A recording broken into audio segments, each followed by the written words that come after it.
Hey guys, so tonight I'm going to be filming how I customised a book for my friend Joe. I'm going to get the parts that need adequate drying time out of the way first. So I'm going to start with the working fastener. Now I actually did this a bit earlier on, so this one is actually dry. So that's one part done, so I'll go over here. And for the part that's going to snap closed, I am using fray check. Now, I received mine as a gift, but I know John Lewis in Glasgow sell it, eBay sell it. I think most fabric shops would sell it, Amazon. So it's quite widely available. Now, side note on the stuff, open a window because it smells and I've actually given myself a hairless headache with it in the past. So you can also burn your delicate fabric, but I don't like doing that because it stinks. So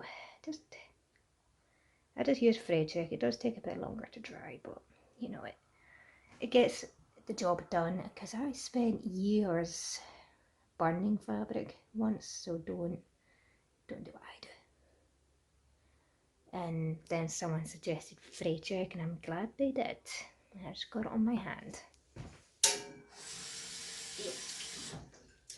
So yeah, a lot of you who follow me on social media might recognise this ribbon. I actually used it to attach new ties to my Fëanor cosplay because kids actually swung on ties, so I replaced the ties altogether, and I'm quite pleased with myself for doing so. Now don't worry too much that it makes that fabric dark, because that will be covered in hot glue. So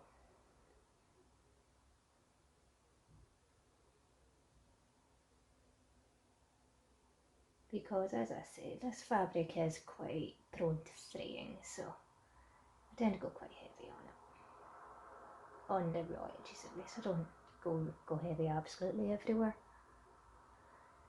Now you can see there, it's not dry by any means, shape or form, but it'll stop the stuff unraveling. So, and now I'm going to move on to the hot glue details.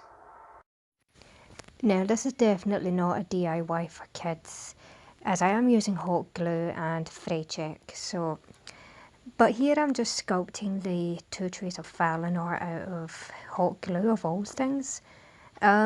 My best friend does stuff with resin, but unfortunately he's not in the country at the moment, so I had to kind of improvise. So I'm using hot glue to do the 2 trays of Valinor, as you can see, and they turned out quite well. I will be going over them again and I will be adding leaves to them, but in the meantime that is as much as I can do on the 2 trays of Valinor. So now I'm going to move on to the different decorations such as a full moon and a clasp. So just very simply, you just squirt straight down. I'm not going for a big full moon tonight because it's going to take up a lot of space on the book anyway, and it is only a small book. So, and it's also worth mentioning, this item will be available for purchase on my Etsy, but it will be customisable. I can customise it if you want certain things on it.